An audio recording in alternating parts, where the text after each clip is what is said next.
Okay, hello everybody. Welcome to another edition of Talking Away the Taboo. I am here today to introduce our new topic, which is going to be infertility and mental health. We know there is lots of research out there that says that people who are struggling to have a baby, I definitely have issues with their mental health, anxiety, depression, all kinds of other things. Rachel Tuchman, who is one of the I Was Supposed to Have a Baby board members.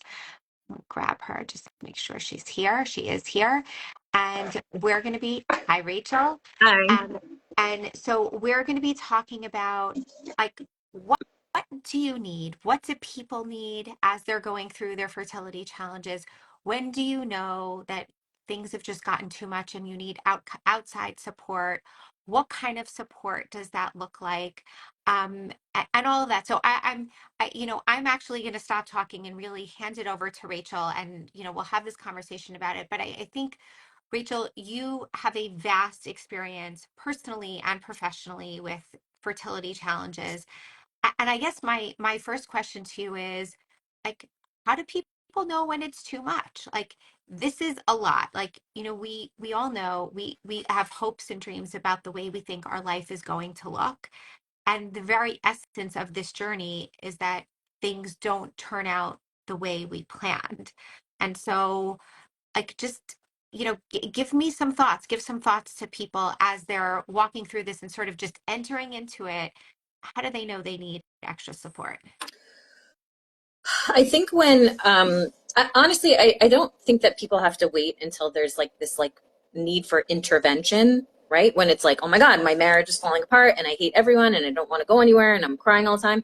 I think we can take like a preventative stance where it's like, I know I'm going through infertility. It's been a while, right? Meaning once you have that infertility diagnosis, it's not 1 month. You've been going through it for a while. You've been struggling. So I think at that point you can say, I want to join a support group. I want to see a therapist. And I think friends and family are great. I don't know it outlet for you because they can't give you what you need. It's not even appropriate for you to lean on them so much. And I think that you get a lot more when you have that kind of objective, supportive, even more knowledgeable support of a therapist or people who have been through it or are going through it. So I think like we don't have to wait until it's like terrible and you can't function. Just acknowledging I'm going through something really hard and I'm probably going to need support. It would benefit me. I think that's a much better approach. I wish we would do that with all problems, honestly. Like when we see, you know what, I'm going through something hard, like, I've just had a loss or whatever it is, like I should reach out versus saying like, well, let me see how bad it gets. I think we would probably mitigate so much of the suffering, make it a lot less painful, and just fare better ultimately, you know? I I I mean, I wish right, exactly, with all things, right? That we actually like, oh, in the same way with our bodies, like we know that we should be eating healthy and exercising in order to like keep us in a more steady state and to keep us healthier, that we would treat our mental health in the same way. But I think Yeah. people don't often do that, and they get to this place of, or and as much as we are all trying to eliminate stigma around seeking support for mental health, I think people think of this more as like this is a physical problem, and they should be able to like that there's so much that they're dealing with in terms of trying to get the diagnosis, right? As you said yourself, and we all know this, it can take, like, if you're trying to get pregnant for a year, then you have that official diagnosis of infertility. And then it can take months or years after that before you actually figure out what the problem is, if they can find a problem. And Right. then there are all the steps along the road of, well, try this, try this, try that, try that. So how do we get to a place where people, I think, like, let me actually ask it differently. For the people who are already there on that road, what are the things that you are seeing are the things that they're struggling with the most? How how do you help them? So I think that the most common struggles or feelings with infertility are definitely feelings of anger, anxiety, some depression, and grief, loss, stigma, loneliness. Those are like the big ones. I see often also, this is like probably the most common issue, is that there's sometimes like a divide, even with the partners, of like, it seems like my husband, my partner is coping differently than I am. So I'm very emotional and she, or even he, it depends. It's not always like that. He's this way, but and he's like, okay, let's like figure out what we're doing next. Or she's like, okay, moving on. And he's still broken up about, the miscarriage or the failed cycle. So sometimes even that like difference of how you're coping can cause so much tension and stress and friction in the marriage. So there's also like marital strife, that happens.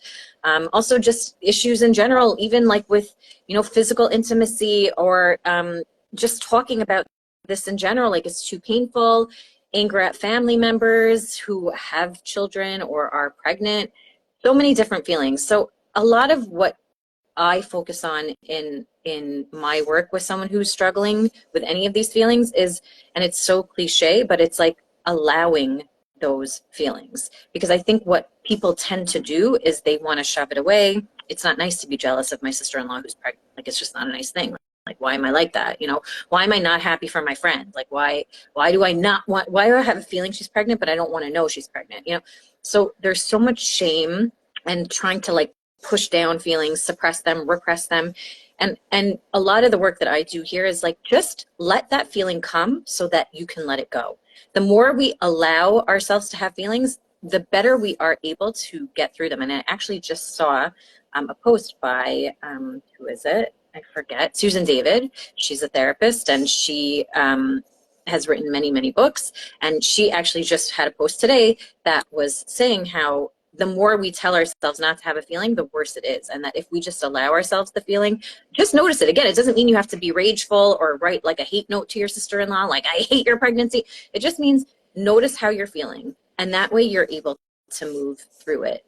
So keep a journal if you need, or again, talk to your therapist or go to a group and hear someone else saying, like, I've had the same feeling, so that you're like, oh, I'm not a complete psychopath. Like, this makes sense how I feel. And I think just even that validation of like, all of these feelings that I'm feeling are a normal part of this horrible experience, that I'm going to go through this roller coaster of like, sometimes I'm happy for that person and sometimes I like never want to look at them ever again. And sometimes I'm okay with my infertility, meaning I'm not angry today and I'm actually at peace and maybe I'm even hopeful today. And other days I am so distraught and I feel like it'll never happen and I'm angry at the world. And this is all part of the process. So just allowing the feelings and giving names to them, right? Saying like, I feel angry right now, or I feel sad right now, or I feel, like I feel totally left out of the community or, my friend circle or whatever it is. That's very powerful. Naming our feelings is really, again, how we get through them. So that's a big piece of it. Do you find also, do people come into you and have physical complaints like headaches, not being able to sleep, stomach aches, things like that? Obviously, people automatically assume that physical symptoms mean that there's something physically wrong with their body, and then they go to their regular doctor to try to diagnose that. But how often do you see the correlation between someone physically having some kind of symptom and it's once you work through some of these emotions with them, that some of those other physical pieces start to dissipate too? So yeah, I mean, there's so many different reasons there could be physical symptoms during fertility treatments. Could be the medications causing your hormones to be out of whack and whatever, and so then you're having a physical reaction, and then that's a piece of it. But also, yes, we know that anxiety or depression or just stress in general can cause jaw pain. It can cause headaches. It can cause stomach aches. It can cause loss of appetite or increase in appetite. It can cause sleep disruption. It can cause muscle aches and fatigue.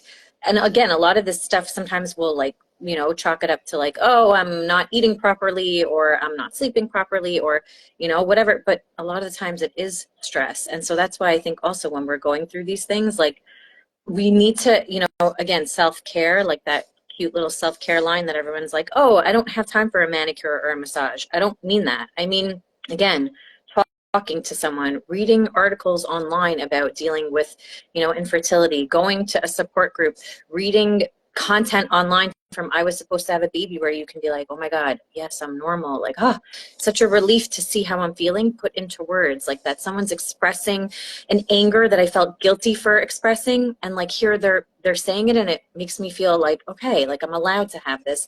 And then sometimes you'll see, like, we don't even realize how much our shoulders sometimes are like in our ears because we're so stressed. And it's only when we have that like release where like let go of your jaw, unfurrow your brow. Like we don't realize how we're like this all day, or we're like this all day. Let it go, like breathe a little bit. Sometimes that helps, that tension in our body. So again, if you can, if you have time, just sit outside. You don't have to take a walk. Sit outside, fresh air, sunlight. We take that for granted so much that like, we're stuck in our offices all day, or we're in the car, and then and we're not like taking a minute to breathe.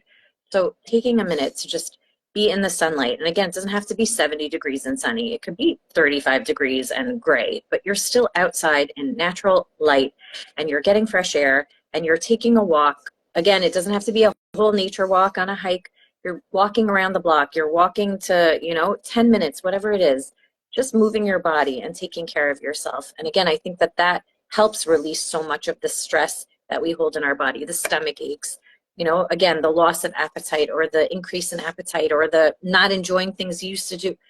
So much of that is related to stress. And I think that you have to ask yourself, like, if I'm not sleeping well, or if I'm just not feeling like I usually do, is it because there's something that I should address mentally, psychologically, or is it something that, might be physical? And so it's always great to check with your doctor just to make sure, hey, is this like, are these side effects, or is it just that I need to like really pay attention to how I'm feeling? And it could be a combination of both. But again, like we have to focus on what we can control. So I can control my behaviors that lend to me feeling less stressed and better. And so if it means I notice that my jaw is clenched, I unclench it. If I notice that my shoulders are like this, I release them. If I notice that I need 10 minutes before I walk in the house to just like breathe in the car, 5 minutes, 3 minutes, doesn't even have to be 10. That's what I do. So I think that's kind of what we need to focus on, just more self-care. And again, not in the cliche way, but in like the really just basic physical noticing of our bodies and how we're holding I ourselves. had a conversation with somebody last week who also happens to be a doctor. Many of you know that I am as well. And she had a number of losses and has a couple of kids, and she's just really reeling with the grief and the pain, and is having a lot of trouble. And she reached out and said, well, what do I do? And I said, just even beyond the therapy, which I recommended, and the support groups, which I recommended, I said, you need to find just at least 5 minutes for you on a daily basis. It's not like, it's funny because the words were almost exactly what you just said. It's not about the manicures and the massages. It's that maybe it's a bar of chocolate that you sit like in a corner of your house where you know nobody's going to bother you, and you just sit and savor that for 5 minutes and nobody bothers you. It's like that book that you've been wanting to read, but you don't have time. And so you spend 5 minutes before you go to bed. It's like these very purposeful but mindful things that you're doing something even so tiny, but just for you. Yeah. Yeah. Um, okay, another question for you. We hear a lot, and we hear a lot that people are really struggling, and I know you're not a psychiatrist, but the question I have for you is people, number one, they assume that if they're walking into a some kind of fertility challenge, and they know they have some pre-existing mental health disorder, and they're on medication, they automatically assume that they need to go off their medication if they're going to try to get pregnant. That's number one. And number two, people also assume that they can't ever take medication if, like, for whatever reason, therapy is not enough. And I just want you loud and clear to say, in your experience, what you've been able how you've been able to help people and add medication or not add medication and the safety of that and what you know? So I have worked collaboratively with fertility specialists and psychiatrists with people who have either been on medication going into treatment or have gotten on medication during treatment because of anxiety. And I say this all the time, like, there are medications that are safe to use during treatment and during pregnancy. And people don't understand that there is a risk if your mental health is not in a good space and you are not managing your mental health. So if you have either a serious mental health problem, like a mental illness, a bipolar diagnosis, or a depression diagnosis, and I don't just mean feeling depressed, I mean actual depression, or if you have serious anxiety disorder with panic attacks, that is actually dangerous for your pregnancy if you're not managing that illness. If you're not managing that condition, that will put your pregnancy and your chances of being pregnant at risk even more than if you're on a very safe medication. And so that's why you have to work collaboratively with your psychiatrist, with your doctor, and with your therapist to figure out what medications you can take safely during your pregnancy or during your treatment. And again, remembering, like, any kind of stress in this process is not helpful to you. And again, when you're pregnant, especially, God willing, being in a stressed situation, or again, if it's something more serious like a bipolar, being manic and then depressed, that has a real impact on your body, on your child's growth. You need to, we need to remove the stigma and the lack of, I think, education or lack of knowledge around the safety of medication. And I know once upon a time, years ago, it was thought you could not be on medication, but that is just not true. And again, sometimes it is safer for you to be medicated than to not be. They might swap out meds, sorry, and give you a different medication that does the same thing, but it shows less side effects, or it's safer for pregnancy, or they might raise this but take away that. It's workable and it is doable. And thank God, I've worked, like I said, I've worked with a lot of people who have done that. Thank God they've had healthy children.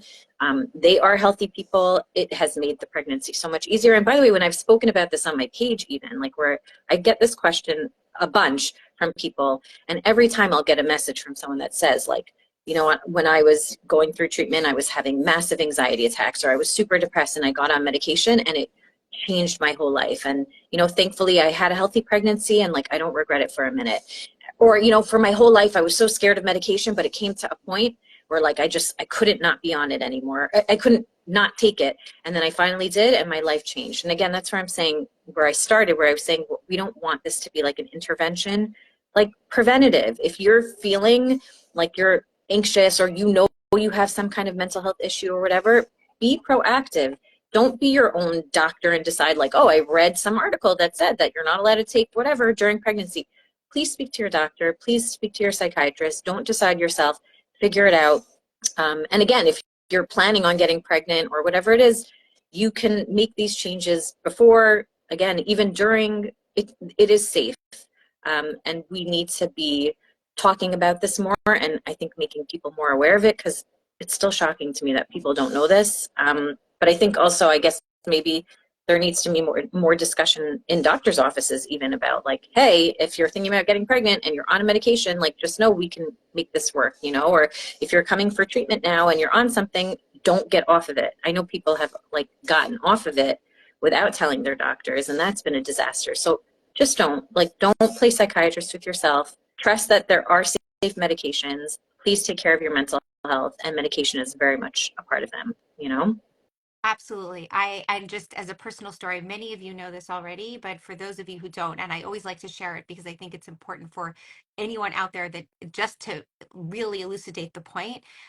When I was pregnant with my twins, it was after 6 miscarriages, and I was absolutely petrified. I was having anxiety attacks, and I ended up going on an anti-anxiety medicine because I was just a complete and utter mess. And I will shout that from the rooftops, tell it every possible way to really try to, exactly as you said, reduce the stigma. Please, please, please don't not, and we're using both of us are using the double negative here. Don't not get medicine. it can really change your life. It enabled me to be able to get up out of bed. It enabled me to get up and go to doctor's appointments when I was petrified that all they were going to tell me was the babies were dead. So it's, yeah, medicine is just life changing. Okay, as we're winding up here, one last thought. For all, like, we have a number of holidays that are coming up again, as we do in the Jewish calendar. They're always coming. And with all of the people that you know who are coming to you and like, my family is pregnant and I don't know how I'm going to deal with this and I don't know how I'm going to deal with that. And Purim with all of the kids and all of the things, it's very triggering. And Pesach is coming when all of the people are around and it's a big time for gathering. And also it's springtime here in America, or at least North America. And people tend to, nobody's wearing their coats anymore. And all of a sudden, it's like these bellies tend to emerge after being in hibernation, so to speak, over the winter. This tends to be a very beyond, like, I find that there are two times of year where it tends to be really hard for the Jewish community: the Rosh Hashanah Yom Kippur time, where everyone's like, God is judging me, he's planning out my year, all of the things that go along with that. And then there are these springtime holidays where people really also tend to be a mess. Thoughts, ideas, suggestions. Yeah. So this is definitely like a very child-centered time for sure. The holiday, like these holidays specifically, also like Purim and Pesach, right? There's so much focus on like telling your kids about it and the kids dressing up, and it can definitely feel very isolating, very sad. And like also, yes, expectations of like, even like the hope of like, well, I hope by Passover this year I'll be sitting at the Seder at least pregnant and I won't be able to drink wine, or, you know, like I'll be drinking grape juice, but like because I want to drink grape juice, not because like, you know, because I don't have a choice. So there's so much pain and sadness and embarrassment and loneliness, and you know, also again feeling kind of like cut off from everything, like I can't be a part of that, you know, I can't go to the shul Purim party because it's all for the kids and there's jugglers and like what am I going to be doing there. So again, I think just focusing on like what feels good for me. Do I have to go to the shul like Purim kids laning, or can I go to like, you know, the like adult one later on? Or, you know, do I have to, you know, have like all be around a million people and be going from place to place and going to every cousin Sheila's thing and then, you know, aunt whatever's thing? Or maybe this year like we're just gonna say we're only going to one Purim party and we're not going to a million of them, because I don't want to be dealing with comments from everyone. And I tell this story often, how there was a community leader that I was close with that went through infertility a lot of years ago, and she was saying that one year they decided it was too painful for them to be at the family Pesach Seder with everyone pregnant and a million kids, and it was like too much for them, and so they ended up just like staying home and having their own Seder. And she said people thought like, oh yeah, that's so sad. She's like, it was actually the most beautiful Seder we ever had. Like I wasn't depressed and I wasn't looking around and feeling like, you know, like what is my life and hopeless. And so they just, that year they said like, you know what, we're just gonna like do what feels good for us. And they invited friends. They had like a friends Seder, but like they didn't spend time with family. And thankfully they did have family that understood like why they made that decision. You know, sometimes it's not so easy. You have then, oh, how come you're not coming? And we'll do our best. And, but sometimes you just have to say like, what do I need right now? Maybe I need to, like I said, maybe I'm not going to go to 4 parties this year. I'm just going to go to 1. It's too much for me. Or maybe I'm, you know, going to go to a different shul for Megillah this year, or whatever it is. Just thinking about what you need and taking care of yourself, and, you know, trying to just be mindful. And again, noticing your feelings. Like if I'm feeling some kind of way, not pushing it away and saying like, oh, I'm such a bad Jew, or I'm such a bad person, or I'm so jealous, I'm such a disgusting person. I'm going through something really hard. And in my community, especially in the Jewish community, as wonderful and amazing as we are, and especially in these times, I see how amazing and wonderful the Jewish community is. We still have things that are really challenging for certain groups of people.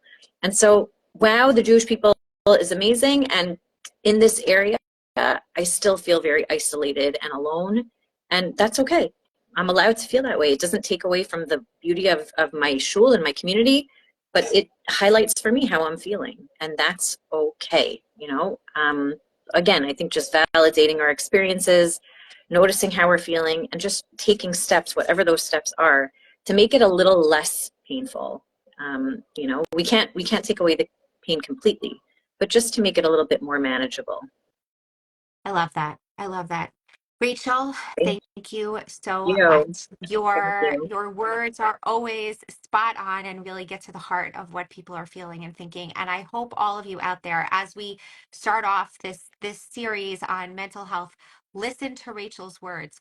You know, the core of what she said here is, if you are feeling anything, or if as you're embarking on this, we know this process is hard. Don't wait until you're all the way at the end, at the bottom of this abyss. Yeah. Dig yourself out of it, seek out support before you're all the way down there. Yeah. Okay, you can find Rachel on her Instagram handle or on her website, and we will be here all week talking about mental health. So come find us. Thank you, Awesome. Rachel, Thank so you. much. Thank you. Bye. Okay, bye.